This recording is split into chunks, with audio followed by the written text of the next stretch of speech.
Hello friends, कैसे हैं आप सब। आई होप आप सभी अच्छे हैं और आप लोगों की तैयारी बहुत अच्छी चल रही है। मैं सीमा आज आपके साथ नए टॉपिक के साथ आज हम एक छोटा सा बहुत ही इंटरेस्टिंग सा टॉपिक शुरू करेंगे। ठीक है, तो हम हमारी वीडियो शुरू करते हैं। आज का हमारा टॉपिक है टेम्परामेंट। हम हमारी नॉर्मल भाषा में बोलते हैं कि ये बंदा तो स्वभाव से बहुत ही चिड़चिड़ा है, या हम बोलते हैं कि ये बंदा तो स्वभाव से बहुत ही शांत स्वभाव का बंदा है। तो हम किस बेस पे बोलते हैं? उस बंदे के टेम्परामेंट के बेस पे बोलते हैं कि इसका टेम्परामेंट ही शांत रहने का है या टेम्परामेंट ही चिड़चिड़ापन का है। ठीक है, तो टेम्परामेंट को हिंदी में बोलते हैं स्वभाव।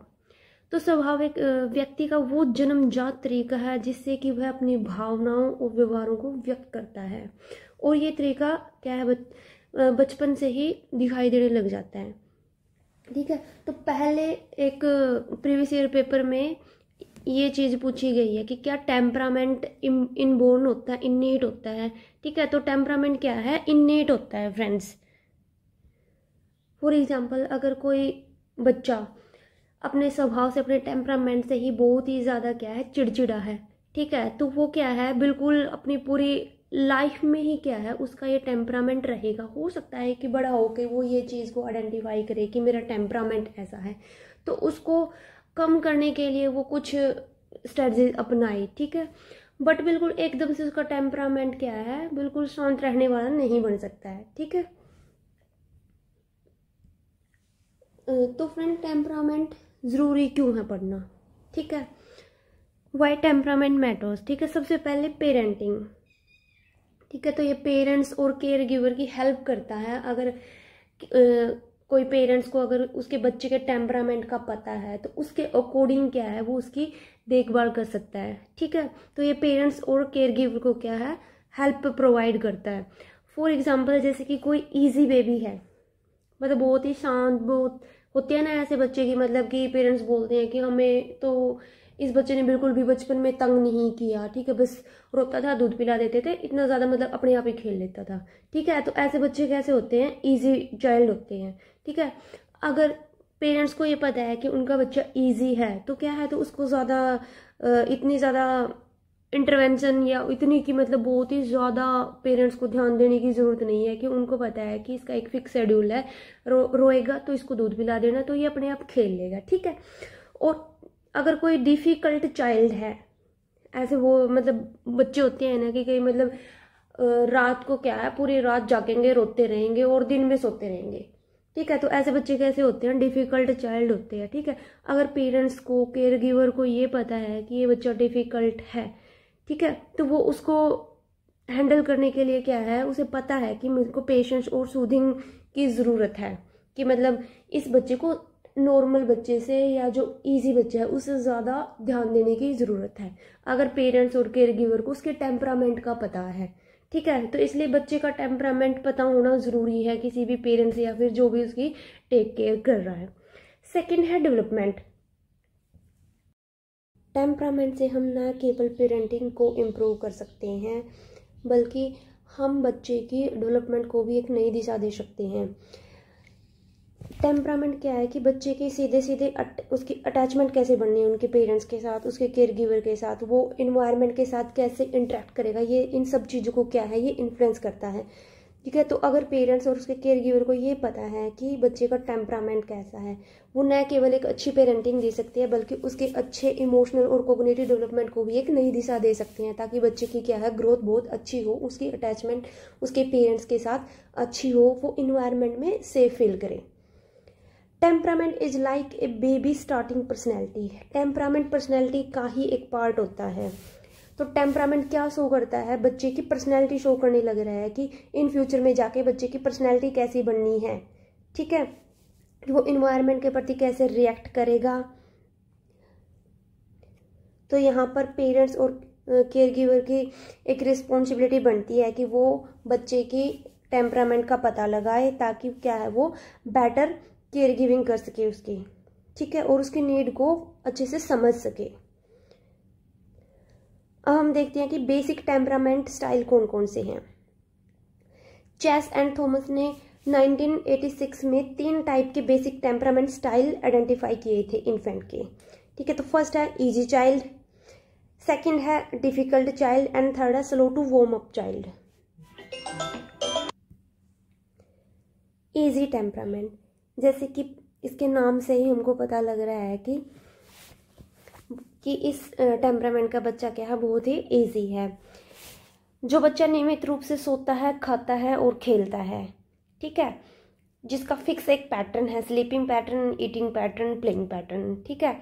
आपने देखा भी होगा कि कई बच्चे क्या है इतने ज़्यादा इजी होते हैं कि वो पूरी रात आराम से सोएंगे। एक पर्टिकुलर टाइम होता है कि 10 बजे तक या 9 बजे तक वो उठ जाएंगे। उठने के बाद उसको नहला के खिला दो, पिला दो, आराम से उसको बेड पे लेटा दो, वो अपने आप क्या है खेलते रहेंगे, ठीक है। तो ऐसे बच्चे क्या होते हैं, ईजी बच्चे होते हैं, ठीक है। अगर उनके शेड्यूल में थोड़ा बहुत भी परिवर्तन कर देते हैं हम, ठीक है, फॉर एग्जाम्पल कहीं पेरेंट्स को जाना पड़ गया है या उसको सुबह उठाना पड़ गया, उसके शेड्यूल से अलग उन्होंने क्या है शेड्यूल कर दिया, ठीक है। तो ऐसे बच्चे क्या है वो उस शेड्यूल के अकॉर्डिंग क्या है ईजिली अडॉप्ट हो जाएंगे, ठीक है। जैसे कि इनका रेगुलर शेड्यूल होता है उठने का, सोने का और खाने का। अडेप्टेबल टू चेंज, अगर इनके शेड्यूल में हम थोड़ा मोटा चेंज भी कर देते हैं, ठीक है, तो क्या है वो उनके साथ ईजिली अडॉप्ट कर लेते हैं, रजिस्ट नहीं करते हैं। Generally happy and easily suit when distress, वो ज़्यादातर खुश मिजाजी बच्चे होते हैं, ठीक है। और अगर उन्हें थोड़ा बहुत डिस्ट्रेस या फिर थोड़ा बहुत इरिटेशन हो भी गई तो क्या हम उसको क्या है ईजिली वो काम हो जाते हैं। जैसे कि फॉर एग्जाम्पल बच्चे रोने लग गए भूख से, ठीक है, तो ईजी बच्चों को फटाक से एक बार गोद में उठा लो और धीरे धीरे मतलब उनको पता लग जाएगा गोद में उठा लिया कि थोड़ी देर में तेरे को खाना खिला देंगे। तो जब तक खाना नहीं आता है, दूध नहीं आता है, तो वो बच्चे क्या गोद में उठाते ही क्या चुप हो जाएंगे, ठीक है। जैसे कि फॉर एग्जाम्पल यहाँ पर दिया हुआ है कि सीना is a cheerful baby who has regular sleep, feeding and playing routine. सीना एक बहुत ही खुश मिजाजी बच्ची है जिसका एक रेगुलर स्लीप, फीडिंग और प्लेइंग रूटीन है। She smile often and easily adapt to new people and environment, वो हर टाइम क्या है ज़्यादातर क्या है इतनी खुश दिखाई देती है और नए लोगों के प्रति, नए इन्वायरमेंट के प्रति क्या है ईजिली क्या है अडप्ट हो जाती है। ऐसे बच्चों को अगर कोई आस पड़ोस का बंदा जिसने उसको मतलब बच्चे ने पहले नहीं देखा, अगर उसको गोद में उठाना चाहेगा तो वो बच्चे क्या है ईजिली चले जाते हैं, ठीक है। तो ऐसे बच्चों के पेरेंट्स को क्या है इतना ज़्यादा मतलब कि टेंस होने की ज़रूरत नहीं होती है, ठीक है। वो बच्चों की बेसिक रेगुलर नीड को पूरी करते हैं और बच्चे क्या है ईजिली आराम से इतना ज़्यादा तंग नहीं करते हैं, ठीक है। तो ऐसे बच्चों की क्या है टेम्परामेंट ईजी होता है और उनकी क्या है एक हेल्दी पर्सनैलिटी होती है।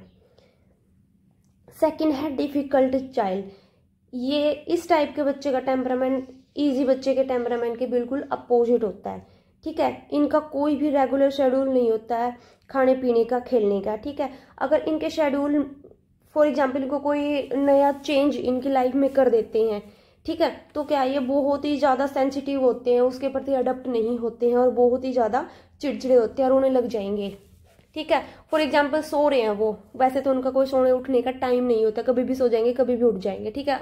फॉर एग्जाम्पल अगर वो सो रहे हैं, उनको हम बीच में उठा देते हैं बाहर जाना, तो मतलब वो चुप ही नहीं होंगे, ठीक है। लेकिन ईजी बच्चा क्या था कि मतलब अगर उसके शेड्यूल में हम थोड़ा चेंज भी कर रहे हैं तो वो क्या है ईजिली अडप्ट कर रहा है।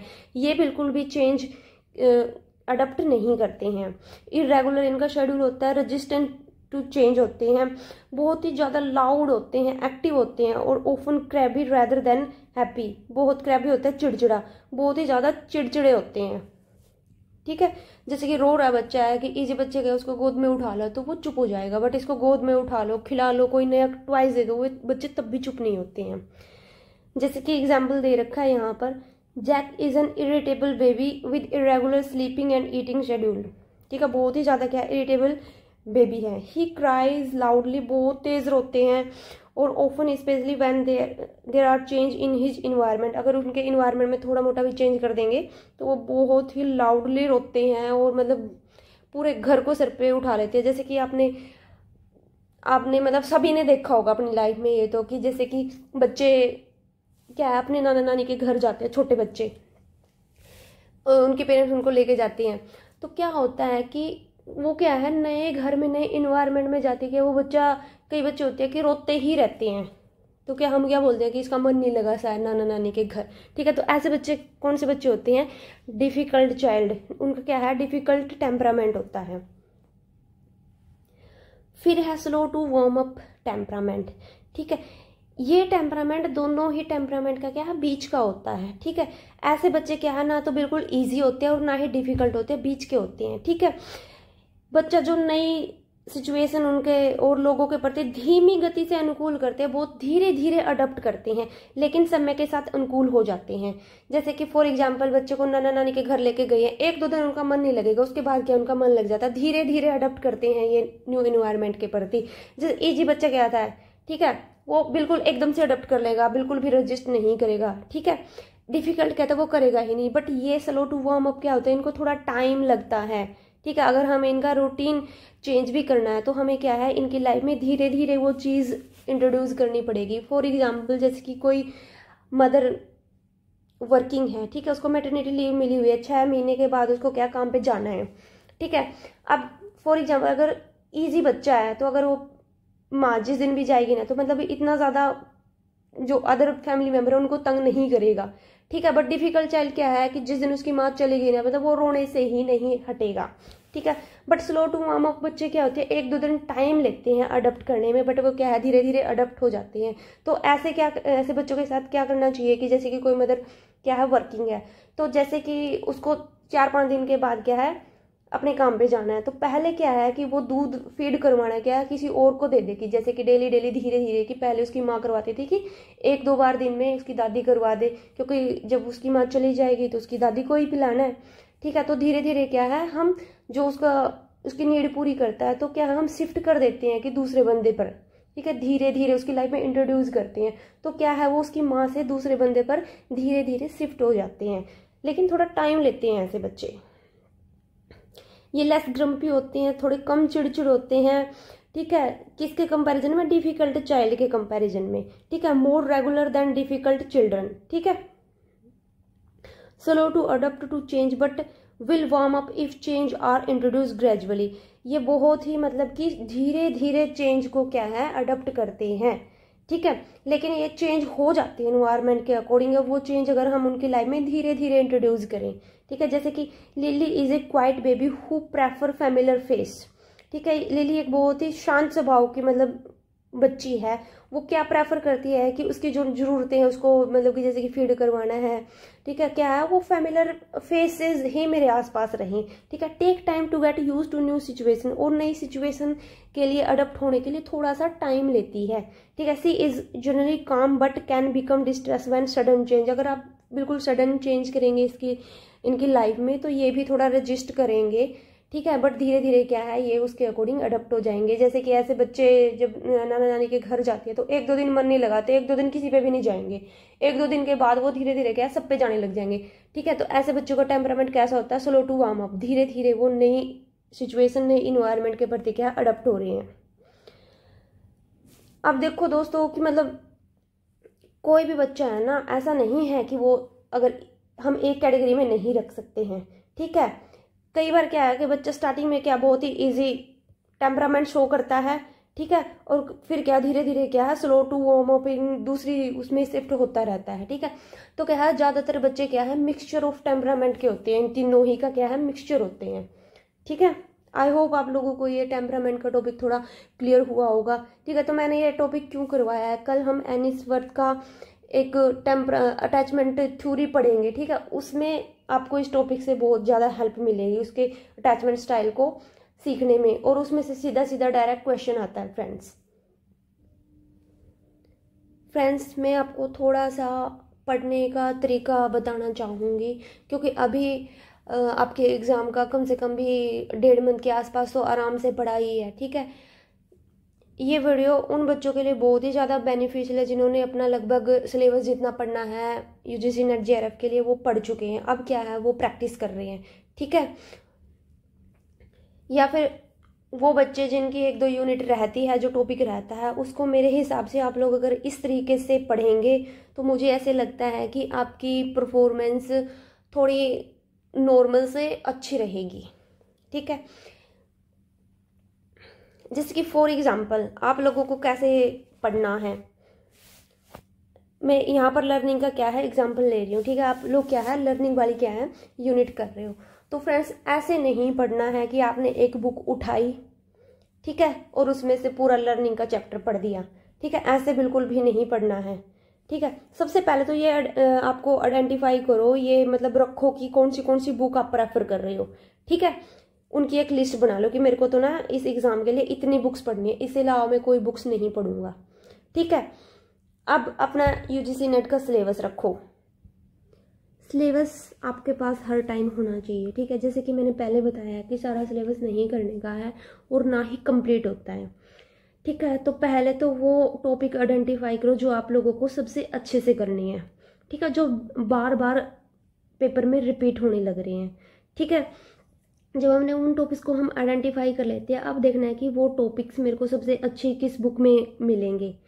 ठीक है, और फॉर एग्जांपल सारे टॉपिक एक बुक में नहीं मिलते हैं, तो कुछ टॉपिक आपको नेट पे से भी ढूंढने पड़ेंगे, या फिर अगर आप किसी की कोचिंग आपने ज्वाइन कर रखी है तो वहाँ से आपको एजुकेटर इजीली प्रोवाइड करवा देगा वो टॉपिक। ठीक है, तो आप सबसे पहले अपनी बुक्स को आइडेंटिफाई करो कि मेरे को इतनी बुक्स पढ़नी है। ठीक है, इसके अलावा जो आपके कोचिंग के नोट्स है वो रखो। ठीक है, ये मोर देन इनफ है। ठीक है, मेरा मानना है फ्रेंड कि 10 बुक पढ़ने की बजाय आप एक बुक को 10 बार पढ़ लोगे तो आपका मतलब नैया पार हो जाएगी। ठीक है, अगर हमारी एक बार टॉपिक की अंडरस्टैंडिंग बन गई, बेसिक अंडरस्टैंडिंग हमको है उस टॉपिक की, तो हम उससे चाहे वो एग्जामिनर कितना ही घुमा के क्वेश्चन पूछ ले तो हम क्या है उसको उस क्वेश्चन को बना लेंगे। ठीक है फ्रेंड्स, तो अब देखो आप लोगों को पढ़ना कैसे है। ठीक है, जैसे कि लर्निंग का है, लर्निंग का पूरी एक यूनिट है। जैसे कि फॉर एग्जांपल बुक मैंने जो बुक पढ़ी थी सिसरेली बुक पढ़ी थी। ठीक है, कि पूरा एक चैप्टर है लर्निंग का। कई बच्चे क्या करते हैं, पूरी बुक उठाते हैं, फर्स्ट से लास्ट चैप्टर तक बुक पढ़ देते हैं, या जैसे कि लर्निंग की यूनिट कर रहे हैं तो वो पूरा चैप्टर 1 या 2 दिन में फिनिश कर देते हैं। ये बिल्कुल भी अच्छा तरीका नहीं है फ्रेंड्स टॉपिक को प्रिपेयर करने का। ठीक है, लर्निंग उठाओ, अपना सिलेबस देखो। ठीक है, उसको भी क्या है सब पार्ट में डिवाइड कर लो। ठीक है, अब जैसे कि फॉर एग्जांपल बहुत सारी थ्योरी होती है लर्निंग की। ठीक है, एक एक छोटा छोटा टॉपिक करना आप लोगों को तैयार। ठीक है, जैसे कि हम ऑपरेंट कंडीशनिंग को ही ले लेते हैं।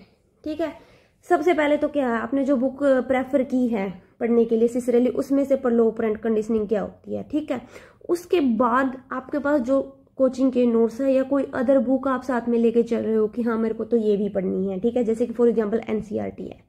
ठीक है, पहले आप कोई सी बुक में से पढ़ लो। ठीक है, पहले आपने जैसे कि फॉर एग्जांपल एनसीईआरटी में से ऑपरेंट कंडीशनिंग पढ़ ली, उसके जस्ट बाद क्या करना है फ्रेंड्स, सिसरेली में से पढ़ो। ठीक है, और अगर इन 2 बुक्स के अलावा भी आप तीसरी बुक को क्या है प्रेफर कर रहे हो तो फिर तभी के तभी मतलब कि एक ही दिन में एक टॉपिक पे ऐसे काम करना है।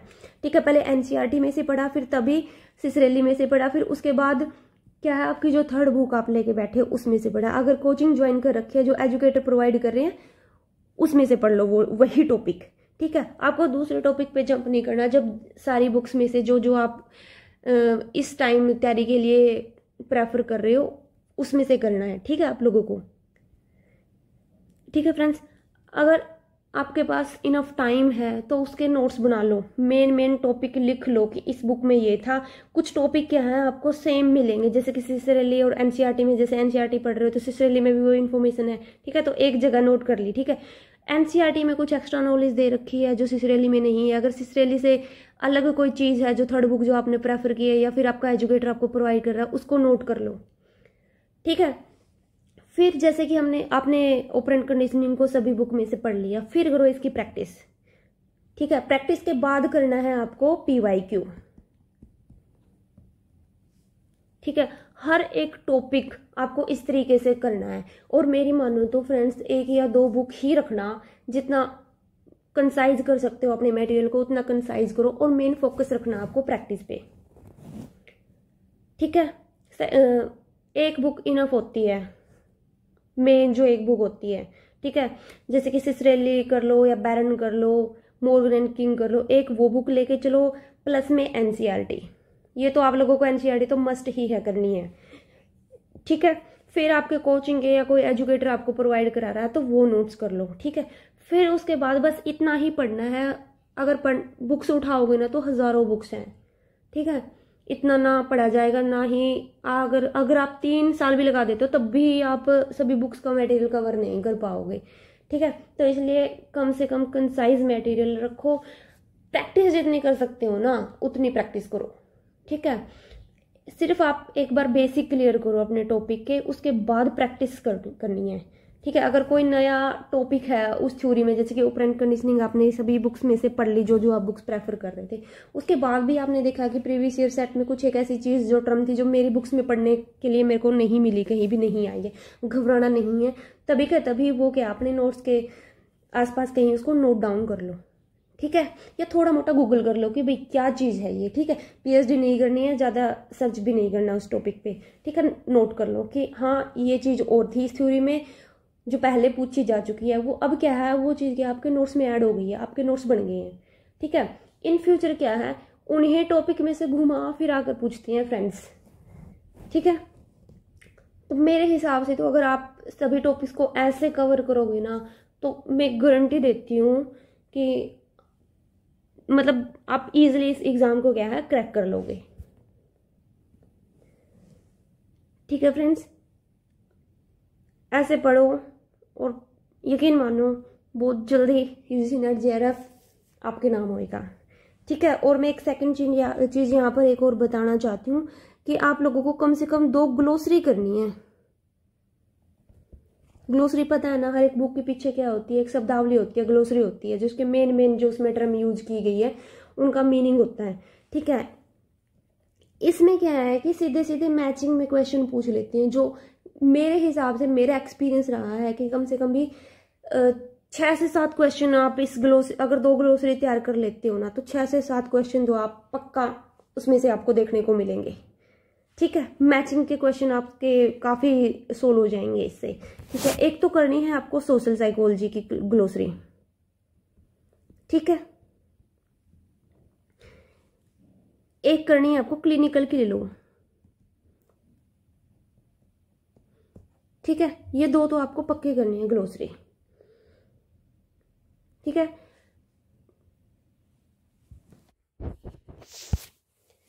आई होप फ्रेंड्स मेरी ये नॉलेज जो मैंने आज आपको बताई है कि आप लोगों को कैसे पढ़ना चाहिए, आप लोगों को काम आएगी, और ये उन बच्चों के लिए बहुत मतलब ब्रह्मास्त्र का काम करेगी जिनका सिलेबस पूरा हो गया है और अब वो क्या है प्रैक्टिस कर रहे हैं, रिवाइज कर रहे हैं।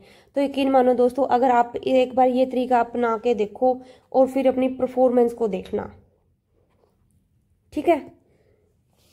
और जो भी बच्चा जिसने अभी अभी स्टार्ट किया है इस एग्ज़ाम की प्रिपरेशन का, जो यूजीसी नेट दिसंबर को टारगेट कर रहा है, तुम स्टार्टिंग से ही अपना ये तरीका अपना लो पढ़ने का, ठीक है। थोड़ा टाइम लग सकता है इसमें, मैं ये नहीं बोलूँगी कि बहुत आप मतलब जल्दी चीज़ें कर पाओगे, जल्दी सिलेबस आपका कवर हो जाएगा। मेरा मानना है कि कम पढ़ो, बट अगर इस तरीके से पढ़ रहे हो ना तो आप मतलब रियली मतलब मेरी तो परफॉर्मेंस काफ़ी इंक्रीज हुई थी इस तरीके से, ठीक है। और अगर वो तरीका अपनाकर मैं उस चीज़ को पा सकती हूँ तो मेरे हिसाब से आप लोग भी कर सकते हो। Thank you. आज की वीडियो में इतना ही। आई होप आप लोगों को ये वीडियो अच्छी लगी होगी। अगर अच्छी लगी है तो प्लीज़ मेरे चैनल को सब्सक्राइब करना और मेरी वीडियो को लाइक कर देना और शेयर भी करना। हो सकता है कि किसी के ये नॉलेज थोड़ी काम आए और ये नेट जेआरएफ उसका क्या है क्रैक हो जाए। Thank you so much. कल मिलते हैं नई वीडियो नए टॉपिक के साथ।